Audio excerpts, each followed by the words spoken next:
గా BRS party భూస్థాపితం జరిగిపోయింది. దీనికి కారణం రేవంత్ రెడ్డి. రేవంత్ రెడ్డి తీసుకున్న ఛాలెంజ్. ఒక్కసారి అరవింద్ గారు నమస్తే. నమస్కారం. ఒక 2 నిమిషాలు ఏమైనా మాట్లాడగలుగుతారా? లైవ్ లో మీ ఫోన్ తీసుకున్నా ఏమనుకోవద్దు.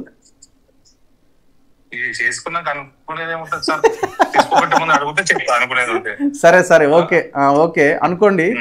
ఇప్పుడు ఏంటి సార్ మీ పార్టీ ఇప్పుడు 4 రౌండ్లు కంప్లీట్ అయ్యేసరికి 7,296 ఓట్లు పడ్డాయి సార్.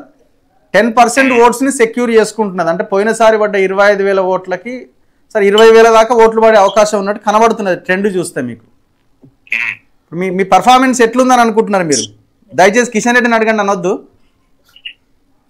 ఇప్పుడు రఘు గారు సార్ బీహార్ లో కాంపిటీషన్ మాకు మా పార్ట్నర్ మధ్యలో మిగిలిపోయింది. ఒరిస్సాలో ఒక బై ఎలక్షన్ 1950 తర్వాత 2 సార్లు బీజేపీ గెలిచింది. ఓకే, ఇవాళ 40,000 పైన లీడ్ లో ఉన్నాము. జమ్మూలో బై ఎలక్షన్ లో పెద్ద లీడ్ లో ఉన్నాము. సార్ జూబ్లీస్ ఎవరు చూస్తున్నారు సార్? నేనైతే చూస్తలేను. సరే, ఇప్పుడు మీరు మన రాష్ట్రం కాబట్టి మనం జరుగుతున్న ఉప ఎన్నిక మీద మాట్లాడాలి. మీరు అన్నట్టు బీహార్ మీద కూడా మాట్లాడాలి, తప్పకుండా మాట్లాడాలి. ఎందుకంటే ఒక రాష్ట్రానికి సంబంధించిన ఎలక్షన్ అది. మేమందరం భారతీయ జనతా పార్టీలో, నేను స్పెషల్ గా నా ఫస్ట్ పార్టీ ఇది. నేను ideology, BJP ideology, Modi leadership కోసం జాయిన్ అయ్యాం. We are always interested in national politics. Okay sir, ఇప్పుడు sir I hail from Telangana. Yes. ఇప్పుడు ఒక్కటి అడుగుతా సార్ నేను. చెప్పండి. ఒక్కటి అడుగుతా నేను. ఇప్పుడు మీ లీడర్షిప్ లో, అంటే మీ పార్టీలో ఉన్న రాష్ట్ర నాయకత్వం మీద ఉన్న ఆరోపణ ఏంది? మన కేంద్రంలో పవర్ లో ఉంటే చాలు, రాష్ట్రం అక్కర్లేదు అనే రీతిలో వీళ్ళ వ్యవహారం నడుస్తున్నదన్న ఒక ఎలిగేషన్ ఉన్నది. ఇప్పుడు తెలంగాణని వదిలేసి మన దేశంలో బాగుంటే చాలు అని అనుకుంటే ఓకేనా? అయితే ఇప్పుడు మీరు అన్న ప్రశ్నలో ఏదైతే మీరు అలిగేషన్ చేస్తున్నారో, if it is true, then it is the question of intent, not content. Okay okay, it is the question of state leaderships intent, not content. అంటే కంటెంట్ కూడా అవుతుంది కదా సార్? కంటెంట్ ఎందుకు అవ్వదు? క్వశ్చన్ కరెక్ట్ అయితే correct అయ్యి చాలా ఉంది. ఇంటెంట్ ఉందా లేదా అన్నది మీ ప్రశ్నలో ఉన్న మీనింగ్. అదే ఇంటెంట్ ఉంది కాబట్టి ఇట్లాంటి రిజల్ట్స్ వస్తున్నాయి కదా మీకు. అది ఏం ఇంటెంట్?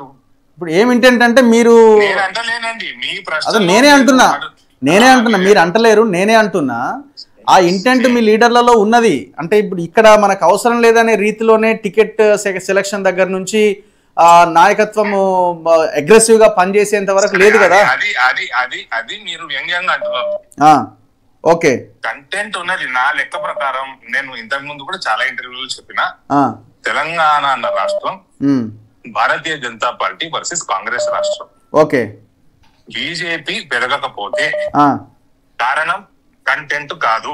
ఓకే, పెరగకపోతే కాంగ్రెస్ టాలీ పెరుగుతుంది నెక్స్ట్ టైం. అదేంటో ఏం సమితి అది? భారత రాష్ట్ర సమితి. అదే, దానికి ఏ మాత్రం ఫ్యూచర్ లేదు, జీరో ఫ్యూచర్. సార్ మీరు చెప్పండి, మీరు దుబ్బాకలో పోరాడినట్టు, హుజూరాబాద్ లో ఫైట్ చేసినట్టు, మునుగోడులో ఫైట్ చేసినట్టు, మొన్న ఎంపీ ఎలక్షన్స్ లో ఫైట్ చేసినట్టు గనక జూబ్లీ హిల్స్ లో గనక అంత స్ట్రాంగ్ గా ఫైట్ చేసి ఉంటే మీరు సెకండ్ ప్లేస్ లో ఉండకపోయే వాళ్ళ? లేకపోతే క్లోజ్ సెకండ్ ఉంటుంటిమి. నా లెక్క ప్రకారం అవును, అదే అంటున్నాను నేను. క్లోజ్ సెకండ్ ఉండేవాళ్ళు. కానీ దుబ్బాక, హుజూరాబాద్ క్యాండిడేట్లు ఎవరు? ఎంపీలు. నిజామాబాద్ ఎంపీ, నేను నిజామాబాద్ అసెంబ్లీ నియోజకవర్గాలలో ఎప్పుడు ఎక్కడ డిపాజిట్లు రాలే. ఓకే, ఇవాళ ఎప్పుడు ఎక్కడా పోలే 2023లో ఎక్కడా పోలే. అవును, ఇప్పుడు మీరు యాక్సెప్ట్ చేస్తారా? పార్టీలో కూడా ఖచ్చితంగా దీని మీద ఆత్మ పరిశీలన చేసుకోవాలి. యాక్సెప్ట్ చేస్తలేనండి. మీ ప్రశ్నలో మీ మతలబ్ ఏందో అదని చెప్పి నేను ఏం యాక్సెప్ట్ చేస్తలేను. I'm enjoying Bihar Orissa sir ఇప్పుడు మీరు ఎంజాయింగ్ బీహార్ ఒరిస్సా అంటే రేపు పొద్దున రాష్ట్రంలో ఇదే సిచ్యువేషన్ కొనసాగితే నిజామాబాద్ సీటు కూడా ఎసరు వస్తుంది సార్. ఓట్ షేర్ గురించి రాదండి. రాదా? రాదు. ఓకే. రాదు. మీకు ఎన్ని ప్రయత్నాలు చేసుకొని రాదు. ఇప్పుడు దేశంలో పరిస్థితి ఏంటి సార్? బీహార్ మాకే కదా, మాకే ఉన్నది కదా. ఓకే. ఇక అక్కడ ఎలక్షన్ కాదు, అది కాంపిటీషన్ ఉంది మాకు, with in family competition. JDU versus BJP అవుతుందా? అంతే, Nitish Kumar versus BJP. Okay. Who will win more seats. ఇప్పుడు ఈ ఓట్ చోరీ, అధికార యాత్ర ఇవన్నీ కూడా రాహుల్ గాంధీవి పెద్దగా వర్కౌట్ కాలేదని అనిపిస్తున్నది. పబ్లిక్ దాన్ని రిసీవ్ చేసుకోలేదన్నట్టుగా భావించాలా? ఇప్పుడు సార్ నేను మొన్న స్కూల్లో ప్రెస్ మీట్ లో చెప్పిన, మీరు కూడా క్యారీ చేసి ఉంటారు. మీరు అంగి వేసుకుంటారు కదా, బుషెట్ వేసుకుంటారు కదా, మంచి తెలంగాణ యాసలో మాట్లాడుతుంది. బుషెట్ వేసుకుంటే మీద బటన్ వంకర పెట్టింది అనుకోర్రి, మొత్తం అన్ని బటన్లు వంకర అవుతాయి. మీ రాహుల్ గాంధీ వంకరనోడు పైన బటన్. అది ఓకే.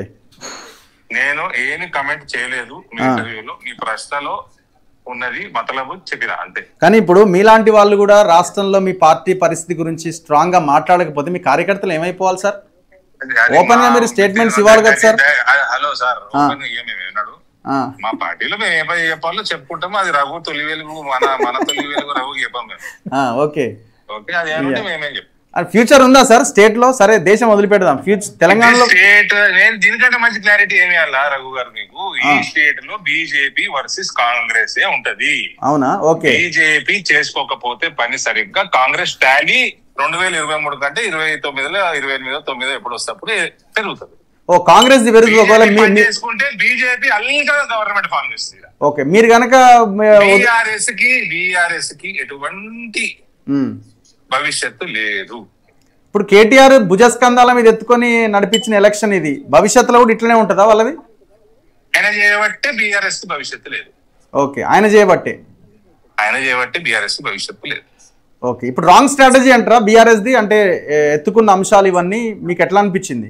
Last question. వాళ్ళకి భవిష్యత్తు లేదు సార్. స్ట్రాటజీ ఎక్కడది? భవిష్యత్తు లేని స్ట్రాటజీ ఏ స్ట్రాటజీ చేసుకుంటే. Okay. Anyway thank you sir, thank you very much. Right. ఇది ధర్మపురి అరవింద్ గారు, నిజామాబాద్ బీజేపీ ఎంపీ మాట్లాడుతున్నది. సో ఆయన అంటున్నారు, ఆయన మాటల్లో మీకు కూడా అర్థమై ఉంటుంది, ఖచ్చితంగా చర్చ జరగాల్సిన అవసరం ఉంది అంటున్నారు. సరే, వాళ్ళు బీహార్ మీద, మిగతా రాష్ట్రాల్లో బీజేపీ ఎలక్షన్ మీద, వాళ్ళకి వస్తున్న రిజల్ట్స్ మీద మాట్లాడి ఉండొచ్చు, కానీ వాళ్ళు తెలంగాణలో ఉన్నారు కదా. ఇప్పుడు ఆడ గెలుస్తున్నాం, ఈడ గెలుస్తున్నాం అని అనుకుంటే ఈడ ఓడిపోతున్నారు కదా, మరి వీళ్ళ భవిష్యత్తు కూడా ఇదైపోతుంది కదా. సో ఆయన అంటున్నది ఏంది, ఒకవేళ గనక బీజేపీ గనక సరిగ్గా పనిచేయకపోతే 2028లో కూడా కాంగ్రెసే 2023 కంటే మెజారిటీ సీట్లు సాధించే అవకాశం ఉంది. బీఆర్ఎస్కి ఎట్టి పరిస్థితుల్లో అవకాశం లేదు. కాంగ్రెస్ వర్సెస్ బీఆర్ఎస్గా ఈక్వేషన్ మారితే కాంగ్రెస్కి అడ్వాంటేజ్ ఉంటుంది. ఎప్పుడైతే బీఆర్ఎస్ఏ కనుక బీజేపీ కనుక గట్టిగా ఫైట్ చేసి మేము ఆ ప్లేస్లోకి వస్తాం అన్నది ఆయన యొక్క అనాలిసిస్. కానీ ఎట్టి పరిస్థితుల్లో బీజేపీకి అవకాశం ఉండదు అని అంటున్నారు. లంకల దీపక్ రెడ్డి గారు జూబ్లీహిల్స్ బీజేపీ అభ్యర్థి ఒకసారి ఫోన్ లైన్లోకి వస్తున్నారు. నేను చేసినాను, ఆయన లిఫ్ట్ చేయలేదు. మళ్ళీ నేను చేసినప్పుడు లైన్లో ఉన్నారు అరవింద్ గారు. ఒకసారి ట్రై చేద్దాం. బీజేపీ క్యాండిడేట్ ఆయన బయటికి వెళ్ళిపోయిందని అంటున్నారు ఎలక్షన్ దీంట్లోంచి.